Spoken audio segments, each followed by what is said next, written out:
Ladies and gentlemen, the Pavilion Mall presents Hollywood star Jeannie Carlisle.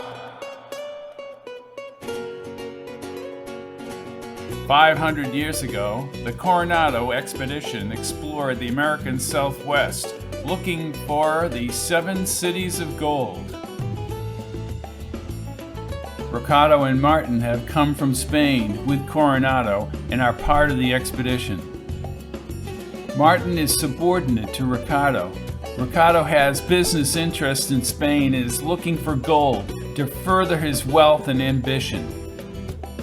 However, the two men break away from the Coronado expedition in search of the 7 cities. They end up in Colorado as winter approaches, and they are caught in a mountain storm. The mountains are part of a phantasmic alien outpost left over from ages past, an outpost that can simulate reality. Ricardo enters through a dimensional warp in the rocks, followed by Martin, and the alien entities view him as the leader of an expedition. They grant him the power that had been granted to their own race, the power to change reality. With the ultimate power in his grasp, Ricardo moves through time.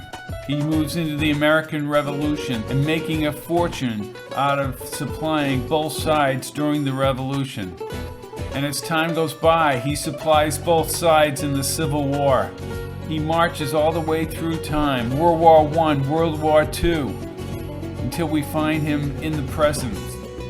A defense armament supplier, owner, and CEO of Ricom. One of his plants is located in Westerly, New York. Peter Sturgis is an accountant, along with his friend Melvin, at the Ricom plant in New York. Peter Sturgis is an average man living in an average town, USA. Peter Sturgis knows everybody in Westerly. He's well-liked and is actually Citizen of the Year. With his 3 children looking on and his wife Jeannie, he receives his award from the mayor. They return to their suburban house along a cul-de-sac in Westerly, New York. Peter and Melvin have found inaccuracies, bribes, and massive kickbacks by Ricardo to the federal government. They have a meeting with the IRS, and Peter is convinced to wear a microphone, as is Melvin, to bring Ricardo to justice. Peter prepares to bring Jeannie to a Ricom event at the plaza off the highway in downtown Westerly. Arriving at that party will be Ricardo, the owner and CEO of Ricom, who, unbeknownst to everyone except for Martin, his obedient servant, is 500 years old and in the midst of his own little reality as the CEO of Ricom. Ricardo gets what he wants, when he wants it, at any time. Unfortunately for Peter Sturgis, Ricardo is smitten with Jeannie. He immediately falls for her and edges his way in around Peter. Peter is growing furious as Ricardo asks Jeannie what she'd like to be if she wasn't a mere suburban housewife. And she has really nothing to say and doesn't really like this man and is trying to get back over to her husband.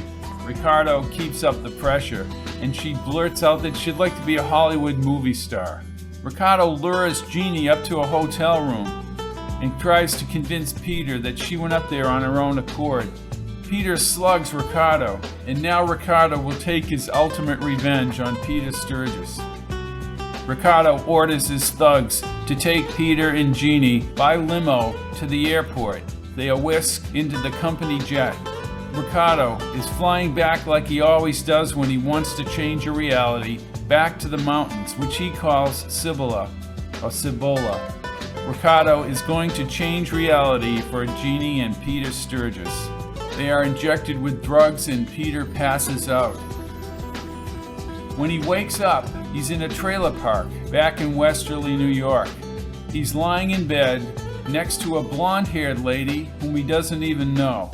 He gets out of bed, waking her up, and she immediately starts screaming at him that she's been working on the night shift and he's just woken her up. He obviously has a past with this lady and soon understands that his whole life has been restructured within the guidelines of Ricardo's plans. He has a son named Curtis, but he's not the Peter Sturgis Citizen of the Year. He is Peter Sturgis, ostracized bum, who is engaged on the borderline of criminal acts within Westerly. He's hated by the mayor, he's hated by all his friends. And when he goes back to his old house, his family isn't there. He's lost his kids and his family, but he has Curtis, his child, in this new reality. At a bowling alley in Westerly, New York, he picks up a movie magazine and he sees his wife Jeannie as a Hollywood movie star.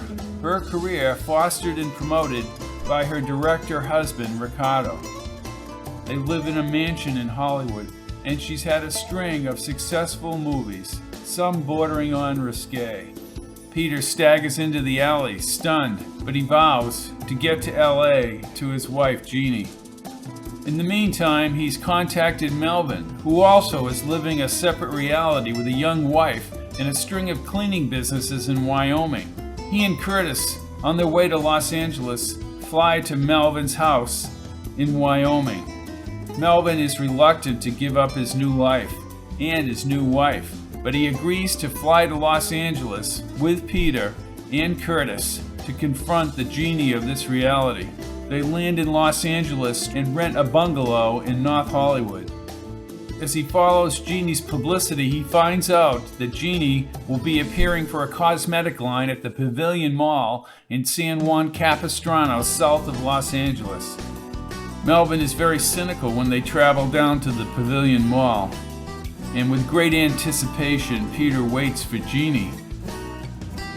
Very strangely, she doesn't recognize him in the front row of the crowd, but she does have a certain attraction to him which he can't explain.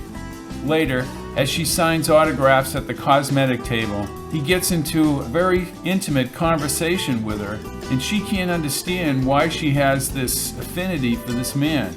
But she's not the Jeannie that he married. Ricardo has constructed an entirely new reality for this human being. As he talks to her, but Jeannie is enthralled with Peter. She invites him over to the studio. Curtis can't believe it. Melvin is about had it and flies back to Wyoming. But it actually happens. He makes his way onto the set, and after some commotion, is directed to the trailer back in the warehouse area. There he meets Jeannie, but he can see that things have changed. Jeannie is drinking heavily, and he senses that she has a drug problem of some sort. There's an intense connection between these two people. Peter and Jeannie have an attraction for each other no matter what the reality. She suggests that they meet at the observatory overlooking Los Angeles. She will make the arrangements. Her assistant will pick him up in a limo and bring him over to the observatory. She will arrive later, unbeknownst to her husband Ricardo. A romance is developing as they walk around the observatory toward dusk. Ricardo has sensed that she's up to something and sends his security thug Mitchell out to find her. They have followed her limo to the observatory, and now Peter makes a mad dash to get away.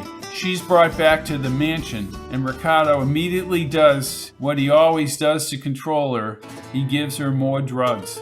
Jeannie calls Peter at the bungalow in a stupefied condition. Peter understands what Ricardo has done.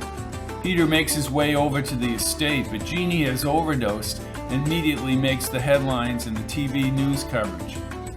As he waits outside the walled Bel Air mansion, Ricardo's security people capture him and bring him inside, where he is subjected to a beating and held hostage. Ricardo threatens to kill him and is amazed that he's made it this far in this reality, but now he's going to die. But Peter is helped by one of the servants and breaks away from the mansion. He finds out later that Jeannie has been flown south to Ricardo's Puerto Vallarta estate in the mountains overlooking the ocean. He and Curtis actually make it into Mexico and to the estate. This is an idyllic time for Peter and the Jeannie of this reality. They share each other's time at the estate and then travel down into Puerto Vallarta to the marketplace and onto the beach.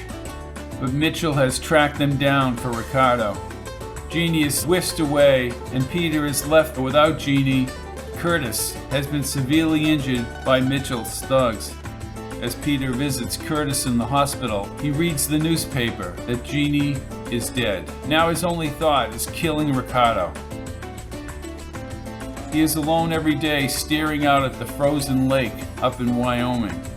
Curtis approaches. He lets Peter know that Ricardo will be skiing with Martin in a resort just several hundred miles from where they are sitting right now. Peter stands, doesn't say anything, and prepares to leave. A climactic scene occurs on a gondola high above the mountain as Ricardo is alone coming down the mountain to join Martin and a group of women back at the lodge. A massive death struggle ensues, and Ricardo is plunged out of the car to his death several thousand feet below in the canyon. Peter meets Martin down below. Martin is actually relieved that Ricardo is dead. He prepares a helicopter to bring Peter to Cibola in an attempt to bring him back to his alternate reality. As Peter is purged through the alien system, he emerges back in Westerly. The people of Westerly recognize him.